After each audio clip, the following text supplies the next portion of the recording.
when we're telling stories that are keeping us from making a meaningful change or pursuing something that's really tugging on our heart, or keeping us a victim to a crucible experience, that we're letting it define us versus very actively choosing to find some purpose in it and to redefine ourselves.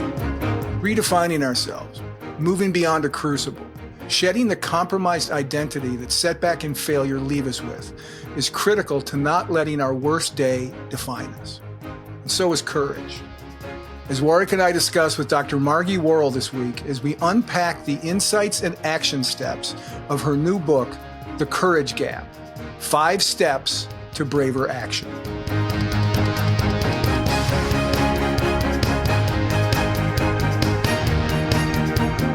Well, welcome, Margie. It's so good to have you on the podcast again. We had Margie Warrell on a little while ago, maybe a couple of years or so or more ago, and we're going to talk about Margie's new book, The Courage Gap, which I loved. A lot of fascinating stuff in there.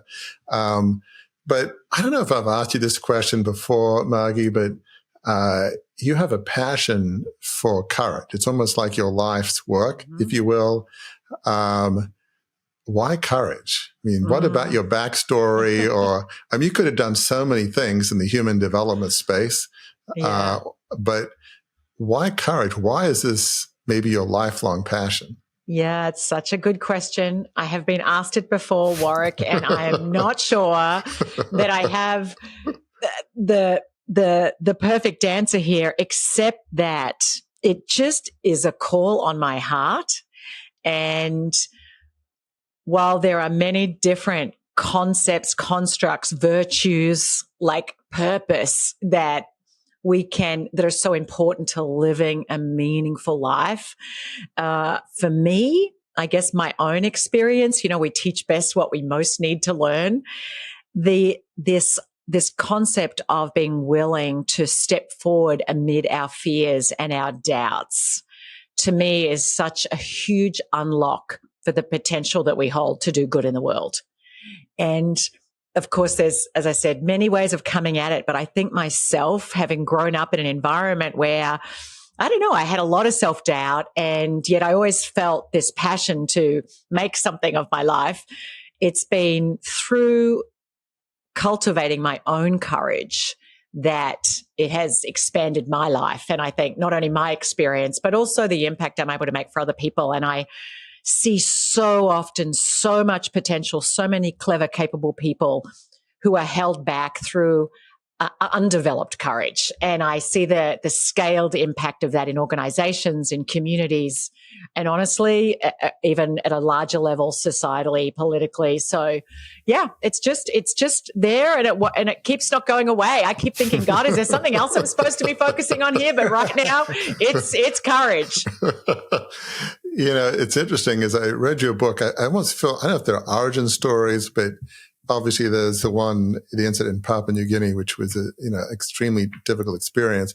But even before then, obviously growing up, you had a passion for riding horses.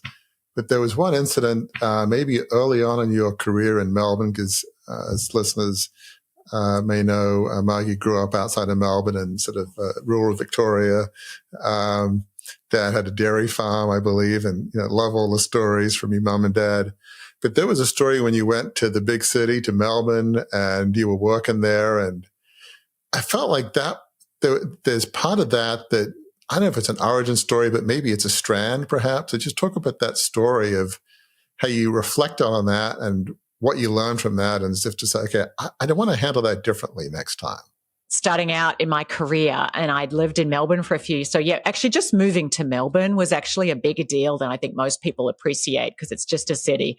But I think many people in the United States wouldn't appreciate that. For me, going to college, there was no accommodation. There was no one I knew in a whole city.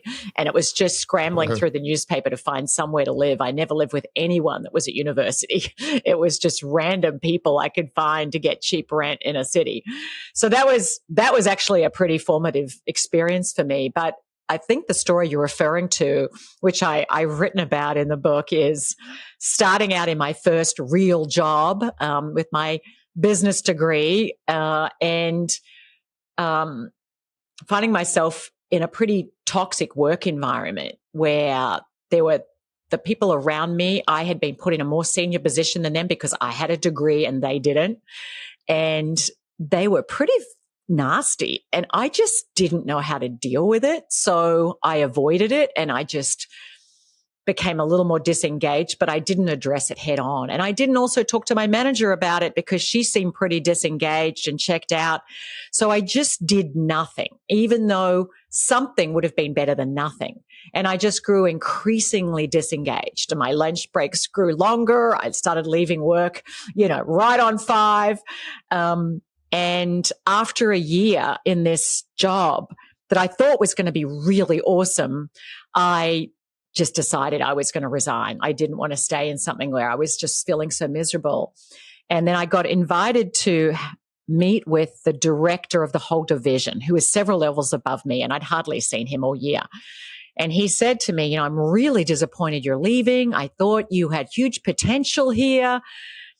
And at that point, I decided, I've got nothing to lose. I'm just going to tell him the reasons of the broken promises and the kind of the bullying and the mean girls and the lack of direction. And he said to me, Margie, I wished you had come and told me about this sooner because then I could have done something about it. But, obviously it's too late now. And to me, it was a really powerful lesson on what happens when we let our fear of, in that case, a difficult conversation, maybe rejection, him not caring, awkwardness, the fallout. When we let our fear govern our decisions, it always limits our options. And then you had obviously a very difficult challenge in Papua New Guinea, which I felt like that, could have been a defining experience with well, why don't you just briefly describe it? Because it's not so much the incident, it's what you learned from it. And it didn't define you. It was horrific, but you chose to find a way to move forward. Yeah. I'll just share relatively briefly. I actually shared the experience when I did a TEDx talk a few years ago. So I won't go into the deep details of it, but I was working for a marketing company in Port Moresby, Papua New Guinea. A lot of people don't even know where that is, but Papua New Guinea sits just above Australia. It's not in Africa, but it's got a lot of similarities with, some of the things when we often liken with Africa. There was a lot of corruption. There was massive poverty, huge gap between the haves and the have-nots.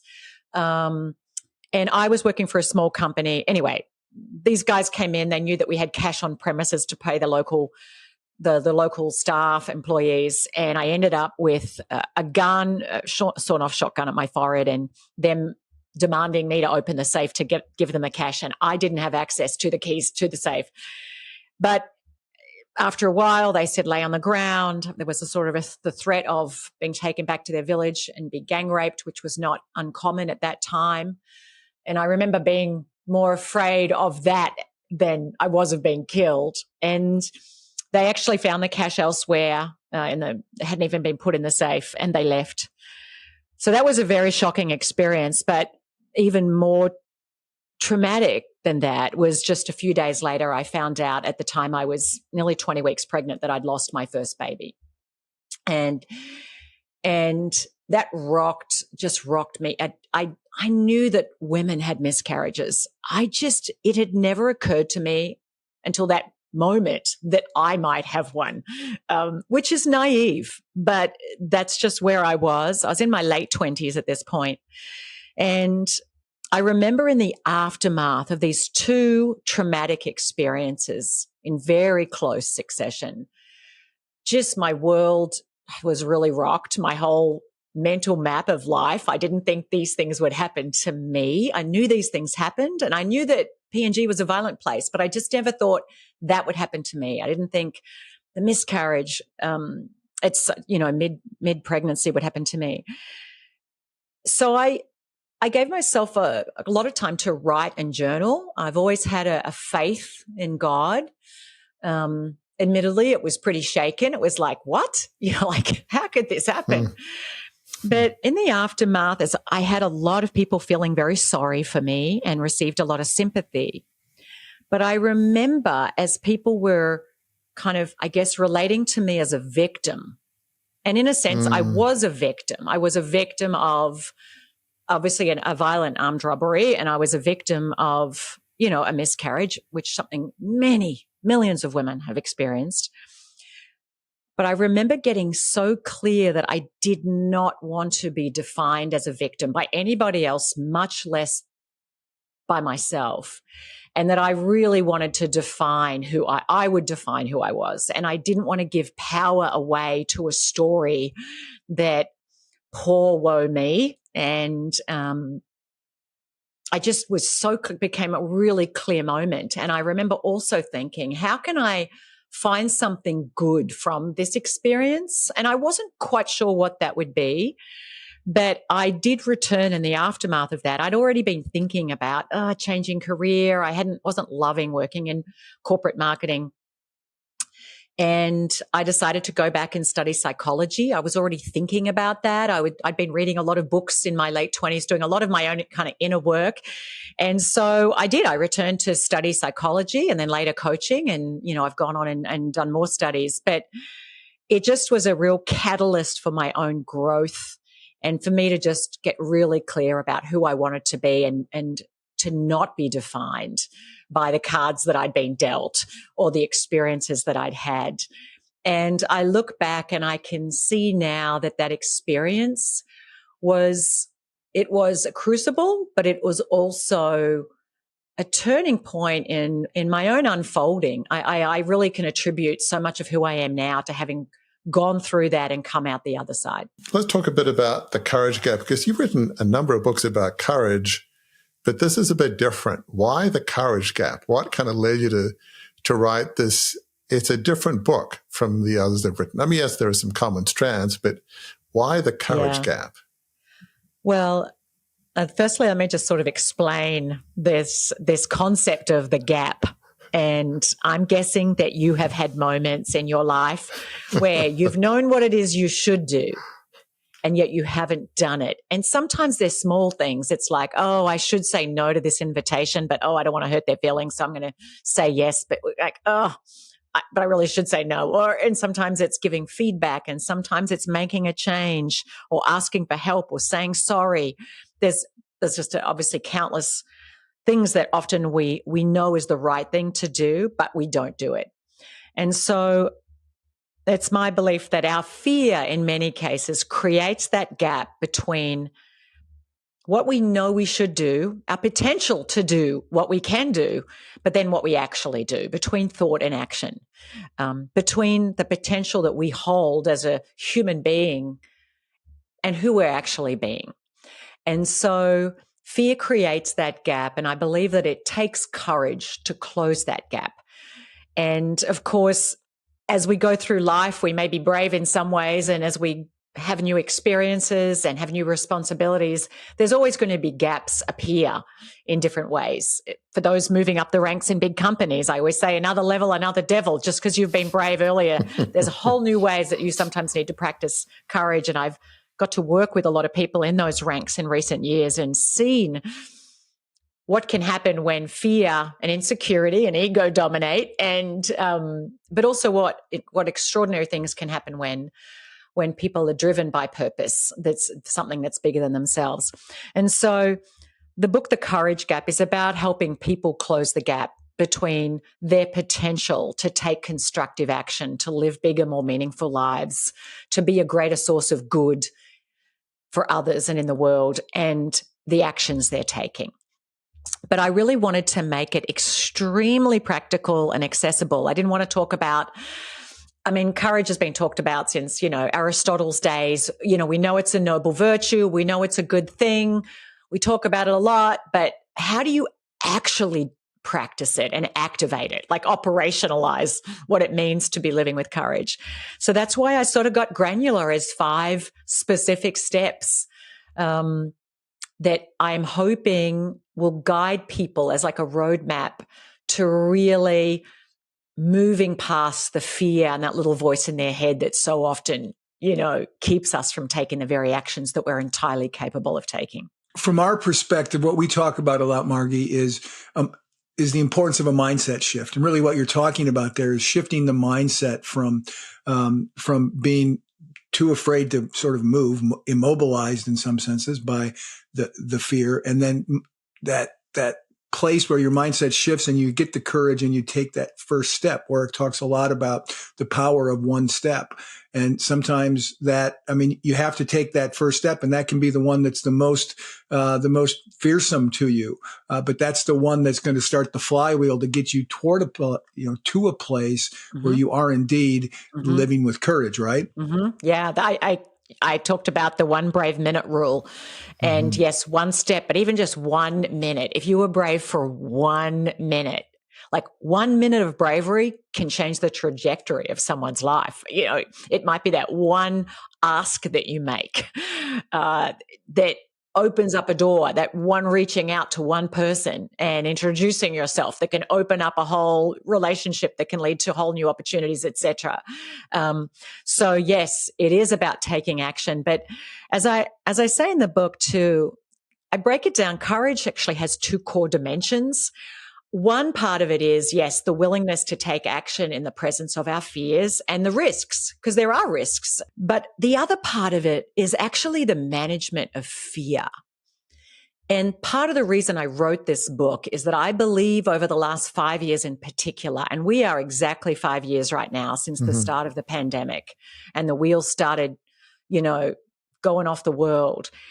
I believe that even the digital age that we live in, we are bombarded every day on our devices with reasons to feel afraid and feel anxious. Where the social media, the algorithms, they're engineered to stoke insecurity and to ratchet up the fear factor. There's money to be made in keeping people feeling afraid and insecure. And so I believe that many people today have a distorted perception of risks. We're actually living in the safest time in human history. But you wouldn't know it. More people are on anti-anxiety medication, are more anxious than ever. But that's not in proportion to the actual risk factors. It's because of the environment that we're living in. And so part of what I wanted to do in the book is to help people just step back and zoom up and take another look at how you're looking at your life and the dangers. Because often what we get wrong is we zero in on the immediate downsides of what will happen if I tell my boss I'm not happy, or what will happen if I make this change or take this chance. And what we don't do, and we're really lousy at, is step into the shoes of us 1, 5, 10 years from now and looking at what is it I'm putting at risk if I don't do that. And often we end up less secure over time because we're not being courageous in the short term and taking thoughtful, considered risks in our lives. That is such a good point, Margie. You can go to worst case scenario.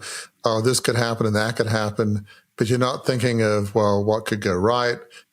As you say, the risk of not acting. I don't know if it was Thoreau who said it, but living a life of quiet discontent. I mean, who wants that to be their epitaph? I mean, it's just not too many people, I don't think. But that, really gets into, part of, I guess, one of the first steps. You talk about intention, focus on what you want, not what you fear. Just talk a bit about that, because you can focus forever on all the things that go wrong. But that first step is a real help. We'll talk about why it's a real help to focus on what you want to get you out of the fear conundrum, or the fear pit, if you will. Yeah, absolutely. Well, what we focus on expands, for better or worse, for braver or more filled with doubt. And so we often aren't present to and paying attention to what we're focusing on. We tend to focus on the negatives. Our brains are Velcro for bad and Teflon for good. We often are going into what's wrong, what's missing, and who's to blame, and it's not me. And so the reason I have step 1 is focus on what you want, not on what you fear, is because a lot of people spend a lot of their mental energy dwelling on what they don't want to happen. And our anxiety is created because of a unwanted future outcome that we're dwelling on, what we don't want to happen. And so there is immense power and energy that gets unlocked within us when we go, what is it I want to create? What is it I can do? Who is it I want to be? How can I use this situation for good? What are the resources I do have? And by shifting very intentionally our focus on what we want, on who we want to be in the short term, on what we want to achieve, on the best outcome, but also on the highest outcome for our lives, it really not only liberates immense energy, but it also expands our natural creativity. Suddenly we can see possibilities and opportunities we wouldn't have even thought about otherwise. Yeah, it's so true. I mean, as you know, a lot of people who focus on gratitude, rather than thinking of all the 10 things that have gone wrong today, think about what are the things that you're grateful for. Think about something positive. Instead of the battle of the soul, is are we going to dwell in fear and all the things that could go wrong, most of which never will? Or we're going to say, okay, that could happen, but what could go right? What am I grateful for? So does that make sense? It's almost like you make a choice on what to focus on. Yes. And I think we do make a choice, but I think it's not just a choice we make once. It's a choice we have to make again and again and again. I read that the word fear is mentioned in the Bible 365 times exactly. Now, I haven't counted it, but I have read that. If that's correct, and I'm going to assume that it is, then it can't be a coincidence that it's mentioned as many times as there are days in the year, with a day off on leap years. What it's saying to me, what that means to me, is that our fear is present every single day of our lives. And every single day of our lives, we have to be intentional not to let the fear that we feel govern our decisions and dictate our actions. Because unless we're intentional, by default it will. And I think it's why we must be so purposeful in going, what is it I want to put my attention onto and work toward? Because if we're not intentional about that, the default will be that we'll spend our lives reacting to and moving away from what we don't want versus working toward what we do want. I'm curious, I mean, you work with a lot of executives.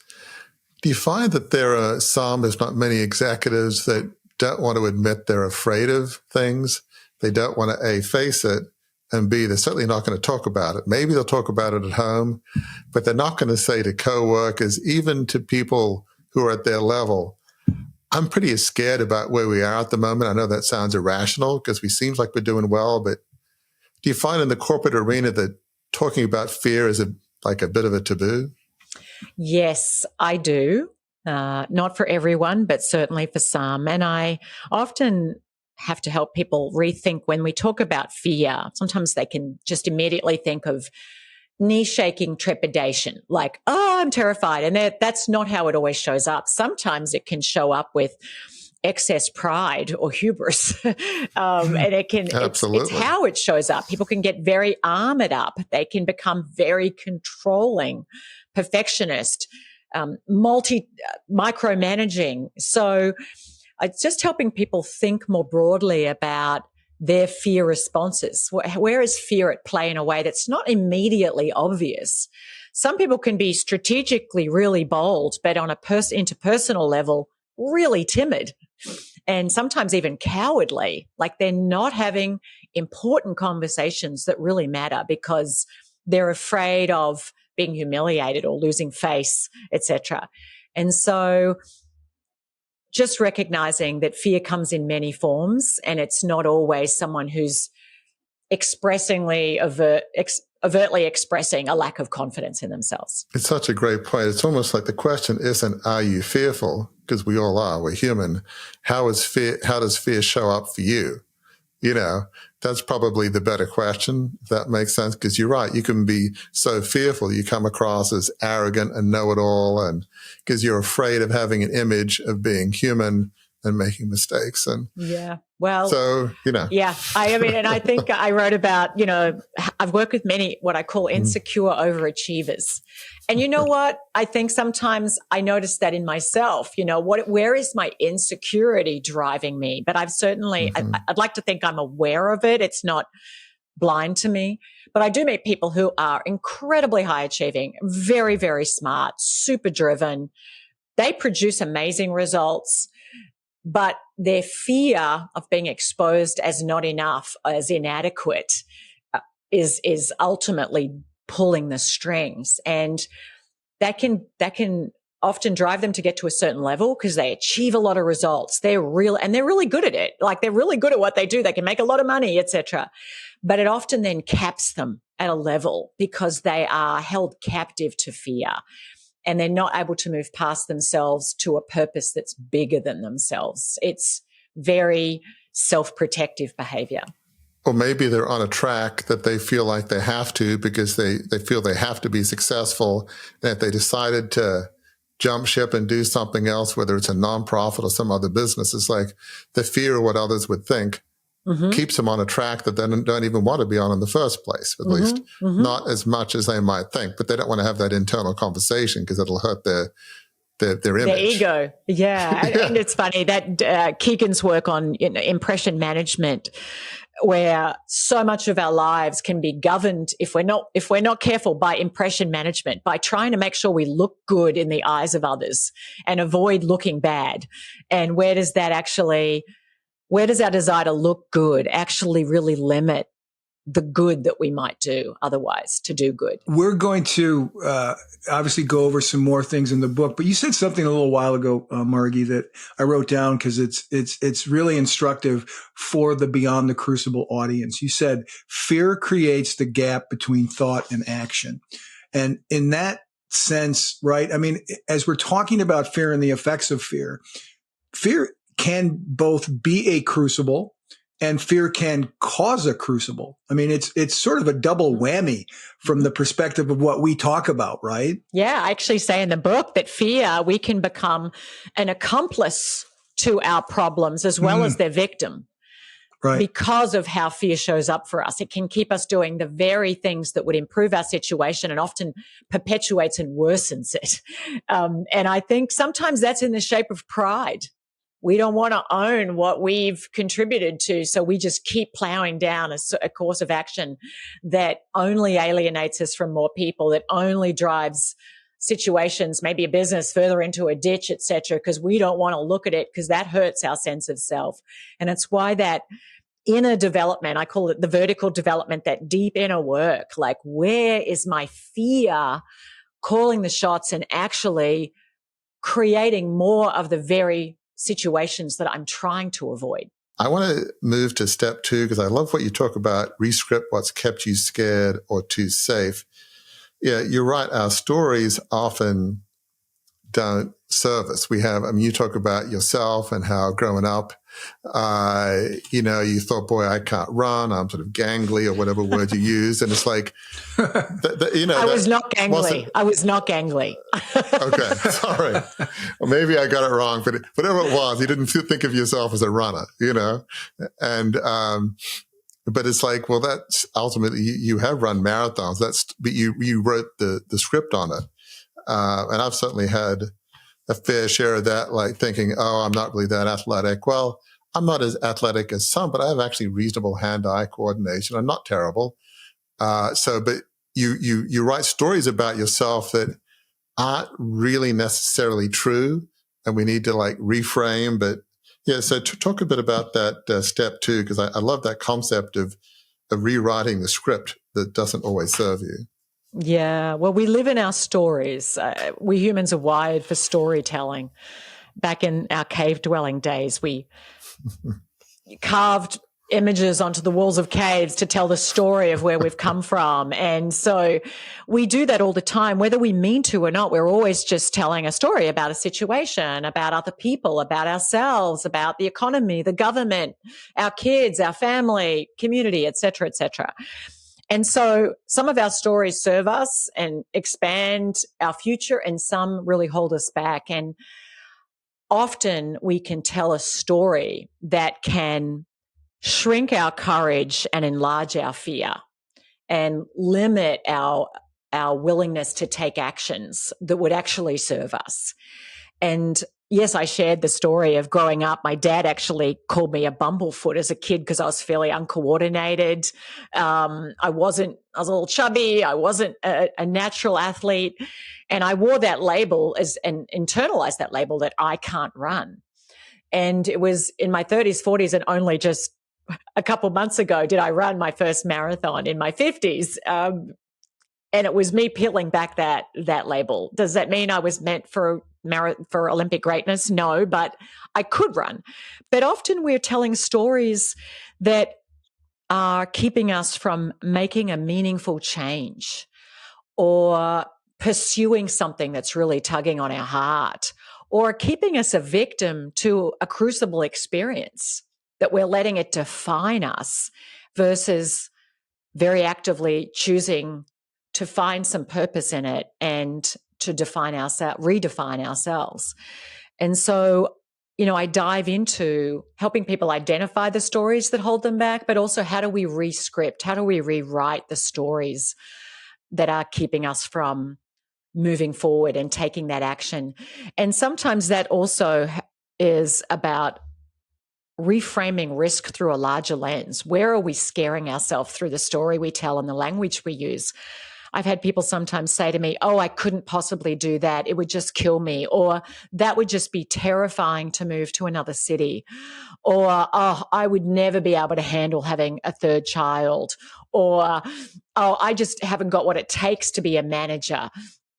And I listen to that and I'm like, that's a story you're telling yourself. You have everything it takes to do whatever it is you truly want to do. Does it mean it'll be easy? No. Does it mean you know what you're doing right now? No. But you can figure it out. So what new story would you need to tell yourself that would allow you to grow into the person you want to be and to pursue whatever it is that inspires you? I had that myself when I was contemplating having a fourth child. I was like, well, you can't have 4 kids and have a meaningful career. That was the belief I had. I had no role models of women who had 4 kids and they had a inspiring career.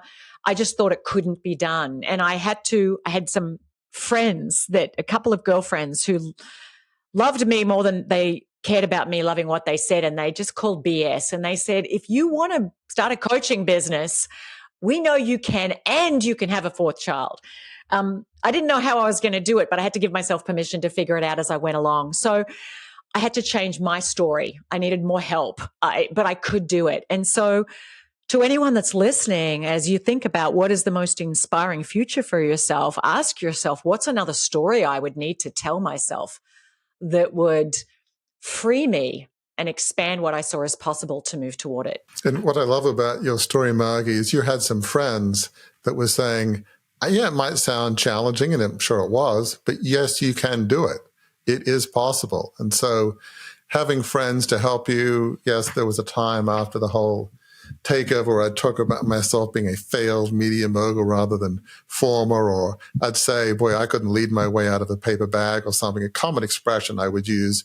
And I'm not a managerial leader. That's not my gifting. But in terms of reflective advice, I've been on a couple of nonprofit boards and an executive coach, and the work I do at Beyond the Crucible.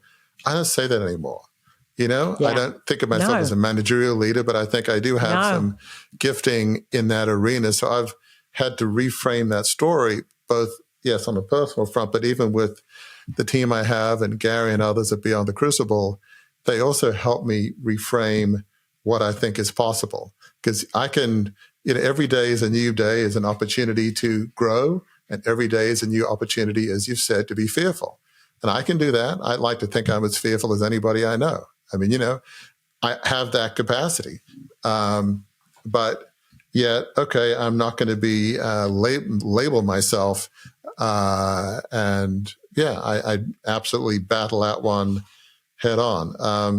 I want to make sure we cover some of these other steps. We've talked a bit about step 3, connection, breathe in courage. So you've talked a bit about that. Just talk about, what's sort of the key point here of breathing in courage.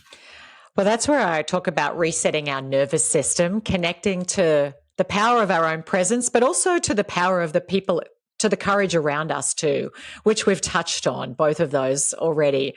But there is something very powerful, even just the breath. Our breath brings us into the present, and our fear never lives in the present. It's about a future situation. It's always, we've got to reel it in. What could happen in the future? My children could go off the rails. I could lose my job. We might better pay our bills. And I'm inhaling here, but we get so uptight about the future. And so I say, breathe in courage and breathe out fear and breathe in courage again, but resetting and recentering ourselves in this present moment. Right now, I know I'm okay. And, my last book came out 5 years ago, just as the pandemic was kicking off. And my husband, I was living in Singapore. Andrew had flown in from New York to Singapore. He brought COVID with him. He was one of the first COVID patients in Singapore, was locked up for 30 days. I was then put into a 2-week quarantine. I had kids across the world in New York that were suddenly homeless. And I just remember feeling very overwhelmed with anxiety. Like, where are my kids going to go? Where are my kids going to go? Singapore had closed its borders. Australia had closed its borders. My husband's in a ICU ward with an IV in his arm for this brand new virus I hear is killing everyone in Italy. I'm locked in I felt overwhelmed in that moment. And yet I was fine. I mean, I didn't get COVID. Ironically, even though I slept beside him, I didn't get COVID. But I had to just keep centering myself in the moment. Right now, I'm okay. I've got this. What's the most constructive thing I need to do? And getting really clear about who I needed to be in the moment. I need to be calm. I need to be considered. And what's the next best action I can take? And that to me was so much about connecting to my own inner brave heart, to the courage within me and around me and to the people around me too. But moving on from there is step 4, Warwick, which is about when we have to actually make that decision to step into discomfort and embrace discomfort as a prerequisite for our own growth. That is so true. And I love the story you share. It was really about horses. You had a couple horses. It was really a good metaphor. Really, as a kid, you stepped into discomfort. So talk about that story, because it's a cool story about you you living the step. Yes. Well, I was young. My dad was a dairy farmer, milk cows for 50 odd years. There was never a lot of money. And my very first horse, Dad had to sell a few pigs to buy, and he was pretty old. And I remember being still massively intimidated because he was so big. But every morning before school, every afternoon, I would go out and I would bridle up and saddle up. And in those first few weeks, I felt so nauseous with nerves, like, what if I fall off? He was so big. But day after day, week after week, my nervousness waned and my confidence and my courage grew, and I got better and better at riding him. And then I ended up getting impatient, going, I wished I had a faster horse, and started lobbying my dad again. Could I get a faster horse? And literally, this was probably a year or so later, my mum had another child. There was now 5 kids in the family. My dad went into a raffle. It was 20 cents a ticket, 6 for $1. No, 6 kids in the family, and he got 6 tickets. Well, sure enough, we won my second horse. I had prayed earnestly, and I don't know if God was taking pity on this girl, praying like, let's give her this horse. So I got this horse, but he was a wild Brumby from Australia's snowy mountains, and he went from 0 to 100 in 2 seconds flat. I was being left on the ground behind him time and time again, but I was determined. I would not let my fear of saddling up keep me from learning how to ride this fairly wild horse. And I persevered. And I think it was impossible for me at that moment of my life, at that point, I was about 12, to realize what I was gaining from that experience. But I was gaining resilience and anti-fragility. But I was also gaining courage. I was prevailing over my fear. And a lesson looking back is a principle that I've applied in my life ever since, and that is that growth and comfort can't ride the same horse. And if we're only sticking with what's comfortable in our lives, if we're never taking on something that stretches us, if we're never trying something new that's different. Maybe it's not overly confronting, but it's still different. We're actually confining our own growth. And we're made to grow. We don't thrive as human beings when we're not growing. We need to be growing. And so sometimes it's professionally, sometimes it's in our relationships, sometimes it may be doing something physical, running a marathon, but we flourish most as humans when we're growing. And that requires resetting our relationship with discomfort, knowing that it's through embracing the things that stretch us and embracing those uncomfortable emotions that we expand our capacity for life itself. I feel like I'm doing something that I'm called to do, then I'll pretty much do it, irrespective of the fear, because I will not let my fear get in the way of what I know I should be doing. Because it's sort of, and you talk about this a lot, that my values help me overcome my fear, my purpose in life is irrespective of, and I tend to think of I'm as fearful a person as anybody. I'm not low on the spectrum. But does that make sense that if I feel like this is calling that I've been called to, I'll figure out a way to get through because I do not want to not do what I'm called to. Does that kind of make sense? Absolutely. And I know I wrote in the book that when our values are clear, courage becomes easier. And your values are very guided and informed by your faith. And when you've prayed on it, it's like, I would say you can't not do it. You can't not do it. May you succeed. I mean, maybe you will and maybe you won't. Will there be obstacles? 100%. If it's worth doing, there will almost certainly be obstacles or everyone would have been doing it. But I think that's absolutely true. We've got to be able to answer the question, for the sake of what am I willing to be brave? I sometimes meet people who go skydiving or they go, what is it, when you jump off a cliff with the...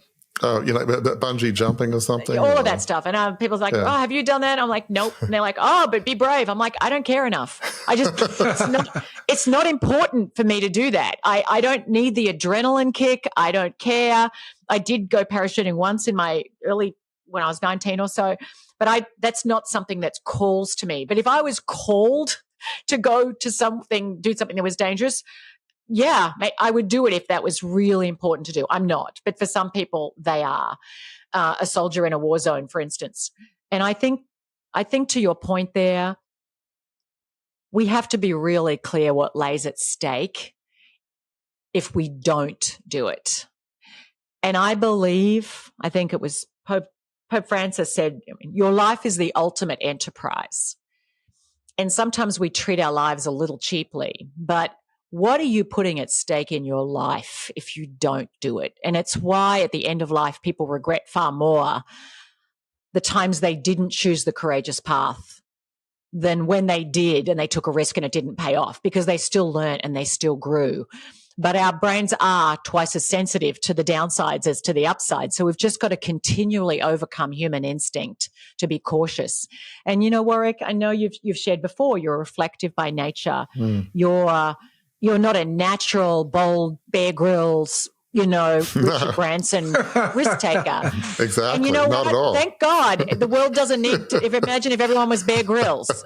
And I mean, Bear Grylls is awesome, but we don't need a world full of Bear Grylls. We need diversity of people and personalities. Right. We need thoughtful, considered people who are more risk averse to help balance out those who would just jump in, with 2 feet to test the water. And so I think what's really important here is recognizing we all have different personalities. And when I talk about courage, I'm not talking about being reckless and just dismissing the risks.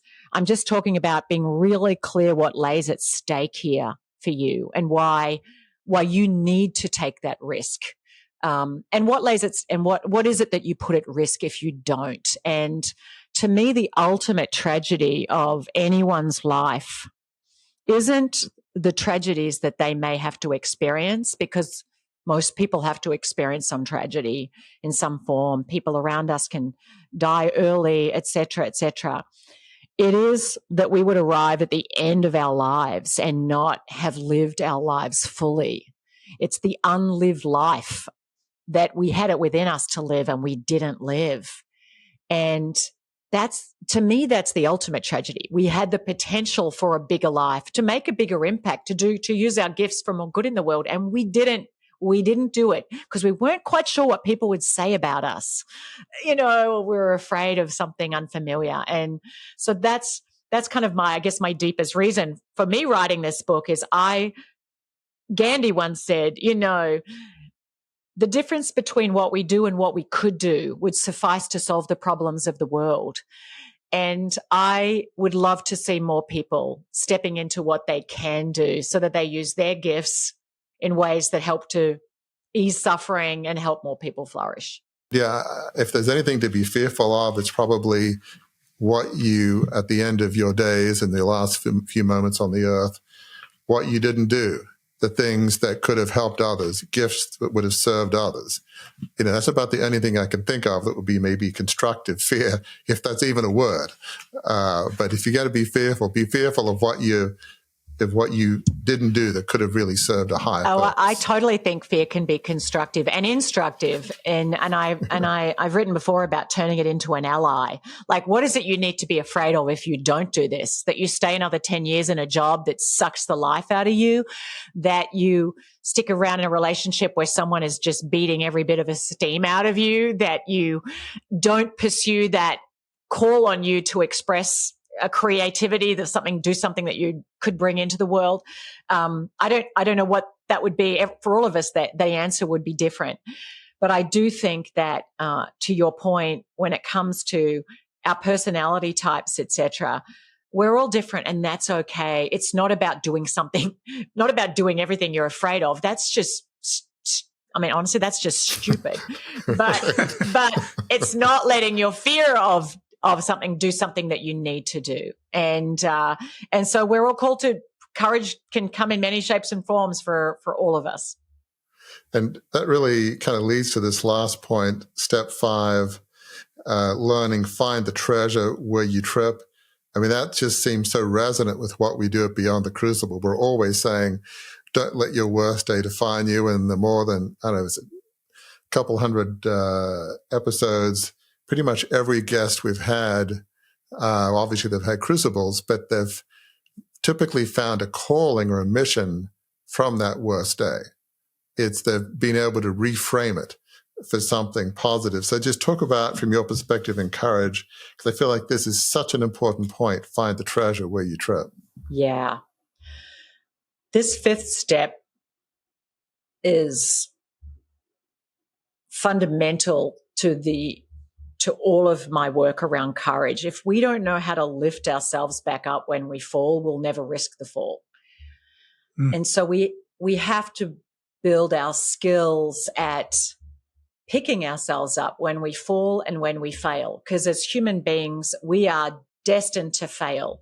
Either we're going to try something and we'll fail to get the outcome we want, or we fail to try. We wimp out, we chicken out, we don't step forward. And I share examples of where I wimped out in the book.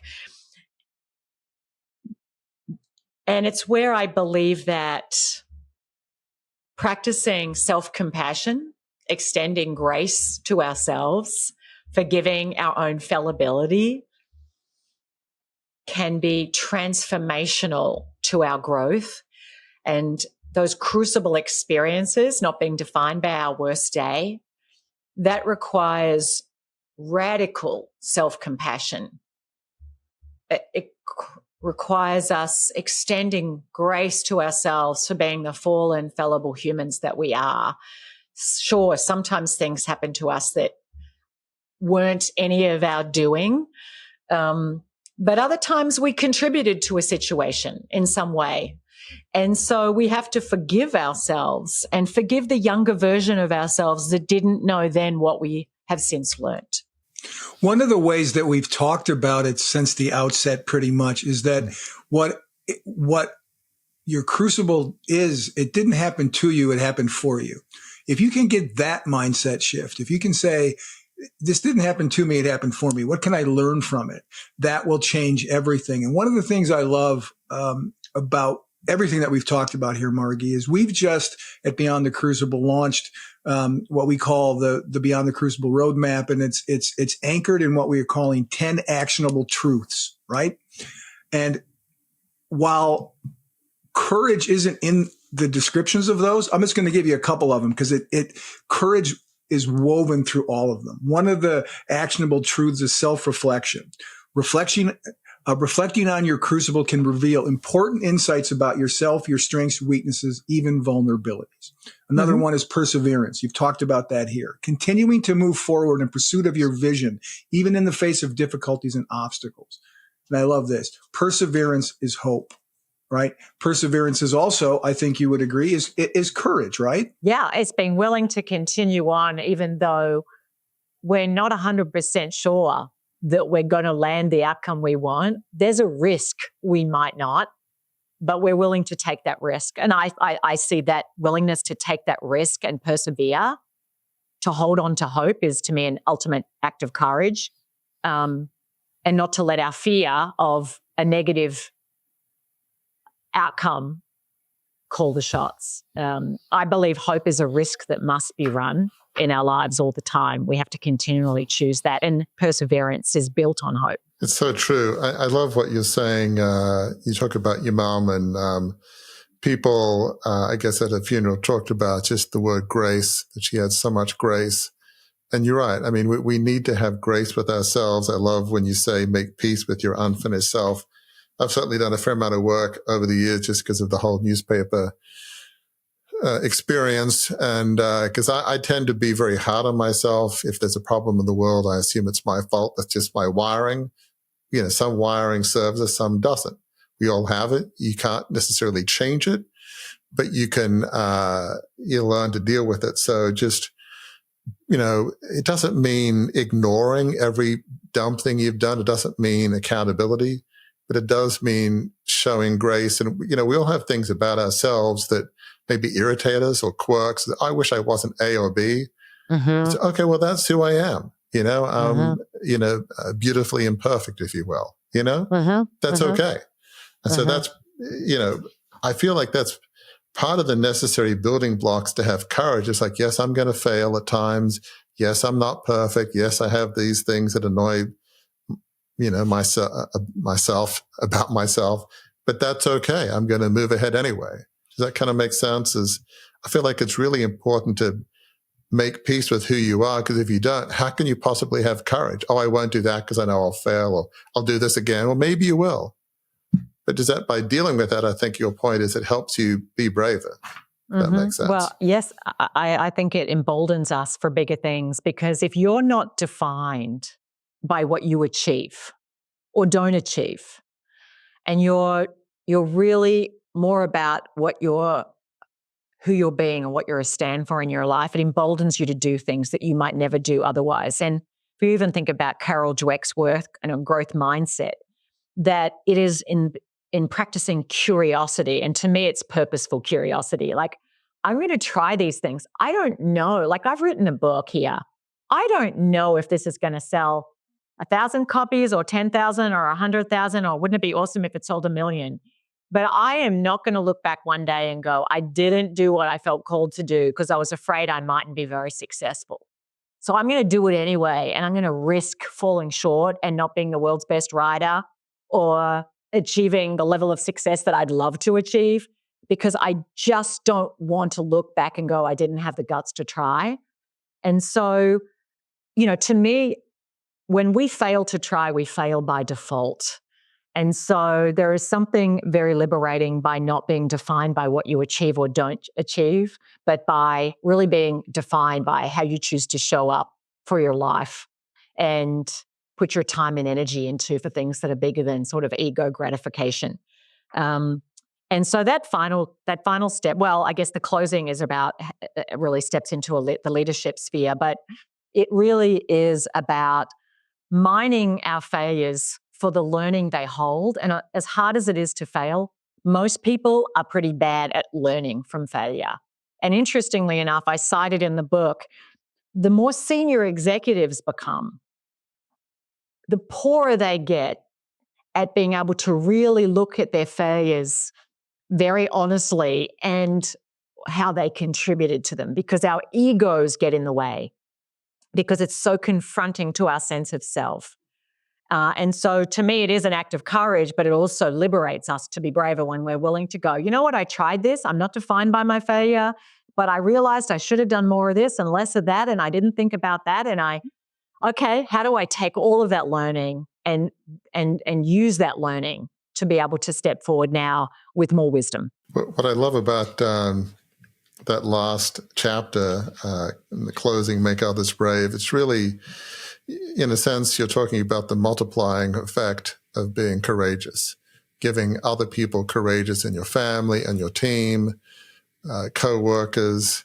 Yes, they can be spreading a spirit of doom and gloom and, everything's impossible, so just hide and, maybe things will just get better by osmosis. But this is really saying being courageous, it gives other people to be courageous. It's like Brené Brown talks a lot about vulnerability.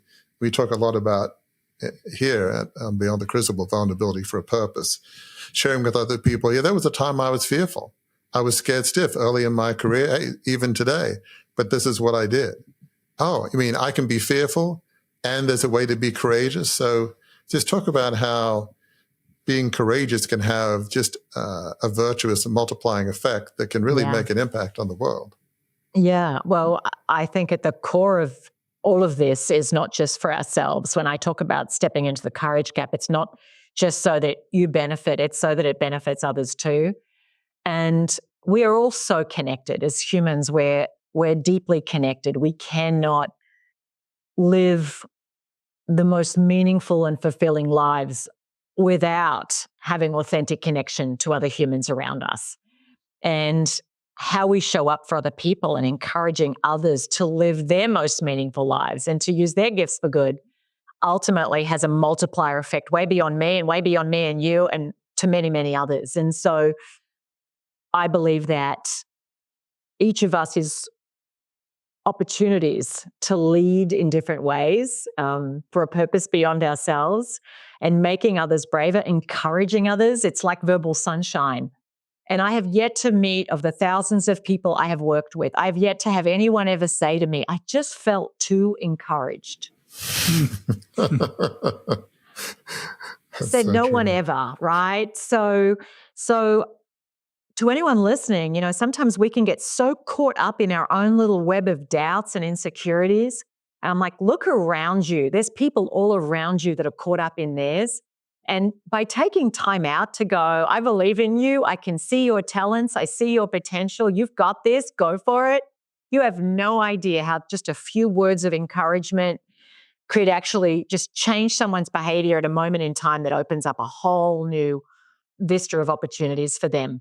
And so I do believe that we not only empower others when we encourage them, it actually comes back and actually we empower ourselves too. That sound you just heard, folks, was the captain turning on the fasten seatbelt sign, indicating we have begun our descent to end this conversation. You might say we've begun the process of closing the gap between being in the air and being on the ground. But before we get on the ground, I would be remiss, Margie, if I didn't give you the opportunity to let our listeners and viewers know how they can learn more about you and your services and your book. How can they find you online? Thanks, Gary. Well, my website, margiewarrell.com, I'm guessing you'll share a link. My new book, The Courage Gap. There's also a courage quiz that people can find on my website. I also encourage people to sign up for my newsletter and connect with me on LinkedIn and Instagram and Facebook. So that's where you can learn more about it. I do a lot of keynote speaking. I facilitate, I coach like Warwick, and I just encourage people to connect if nothing else. So thank you. Oh, and thank you for this conversation. Warwick, as always, the prerogative of the final question is yours. Yeah, maybe just one question I have is, when you think of everything that's going on in the world and people, what would be your maybe biggest prayer or desire in the realm of courage? That wherever your fear is, there your growth is. And so just anything that's causing you to feel afraid right now, just to be kind to yourself, but also to look at where that's an invitation for you to grow into a bigger version of who it is that you can be, and a deeper dimension of your own humanity. And the world is going to be fraught with lots of challenges in the future. There's no doubt about that. And many people are facing significant challenges right now. But I would just encourage people, do not underestimate your ability to rise from them, to find purpose from them, and to emerge from them as a bigger version of the person that you were born to become. Folks, I've been in the communications business long enough to know when the final word on the subject's been spoken. And Dr. Margie Warrell has spoken that word. Warwick, we've just finished our conversation with Dr. Margie Warrell about her book that focuses on the courage gap. And I'm curious, what stood out to you is if you had to pick one headline, right? What's one headline that you can pick of what Margie shared that will be beneficial to folks who watch and listen to Beyond the Crucible? The thing that's fascinating to me, Gary, is the amount of overlap between what we do at Beyond the Crucible and the courage gap. To get beyond your worst day, you have to have courage. You have to have the courage to say, I'm not defined by this worst day. You've got to learn to reframe your story.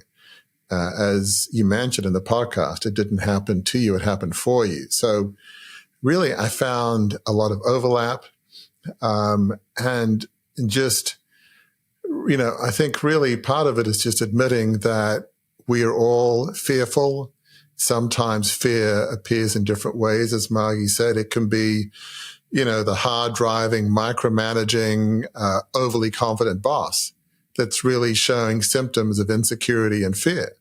So fear shows up in different ways, but just be honest about being fearful and make a decision that fear is not going to be the ruler. And really the key to getting out of that fear trap is to look at your life and legacy. What do I want my life to be about? What do I want in life? And let that, from our perspective, altruistic goal, that life of significance, be the lifeline, be the rope in the pit, if you will, that pulls you out of fear and saying, okay, I've got things I want to do. I want to help people. I want to lead a life of significance. I'm not going to be ruled by my fears. I'm going to, dwell in my innermost truths, whatever that means for you. I'm going to surround myself with fellow travelers that are going to encourage me, but I'm not going to just wallow in fear because there's too many things I want to do in life. There's a legacy I want to live of a life of significance of helping people. So there was really some important strands that came out of our discussion about what fear is, but how you can have practical tools to not be beholden to fear and just live in a world of fear. We all have days in which we're fearful as part of being human, but how do you get out of it? I think we really learned some very important tools from Margie on that. Yeah, and she made a great point about fear can be both the cause of a crucible and it can be the crucible itself, right? It can be two difficult things in one. And she also made the point that fear creates a gap between thought and action. First note I took a lot of notes, folks. You can see it right here. The first note I took, fear creates a gap between thought and action. It takes courage to go through that gap. And that's the reason that we're talking about it here at Beyond the Crucible, right? Is that closing the courage gap is one way, a great way, is essential, I think this episode reveals, to overcoming your worst day and not letting that define you, isn't it? Absolutely. And you made a point early on in the conversation, and we talk about this a lot on Beyond the Crucible. Most of our guests have found the most fearful step is the first step. And so when you know your why, you know the good in the world that you want to achieve, you know the life of significance, you know that vision. What's that one small baby step? That small baby step may be the hardest and the most fearful, but once you've accomplished that, you're typically a little less afraid of the next step. Margie shared growing up in rural Australia outside of Melbourne, that she wanted a horse. Well, she got this tame horse when she was about 10. She was so scared she was almost nauseated just those early days of riding it. Well, after a year or two, it's like, I can handle this. I want this, as she coined it, this wild Brumby, this sort of fierce, savage horse. Well, she never would have wanted that day one, but because she, had ridden that tamer horse, she was ready for the next challenge.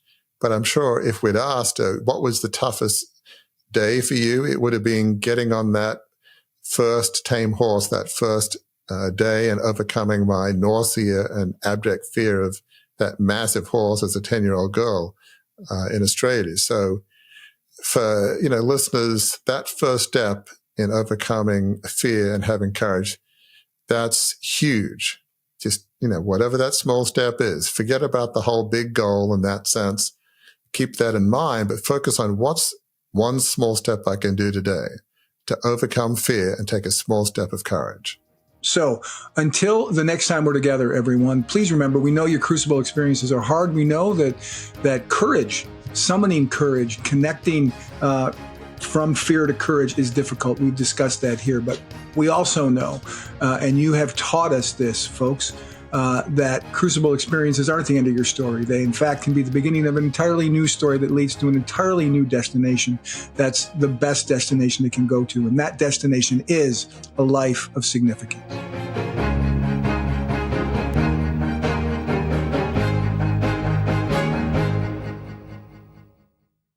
Welcome to a journey of transformation with the Beyond the Crucible assessment. Unlike any other, this tool is designed to guide you from adversity to achievement. As you answer a few insightful questions, you won't just find a label like the helper or the individualist. Instead, you'll uncover your unique position in the journey of resilience. This assessment reveals where you stand today, the direction you should aim for, and crucially, the steps to get there. It's more than an assessment. It's a roadmap to a life of significance. Ready? Visit beyondthecrucible.com. Take the free assessment and start charting your course to a life of significance today.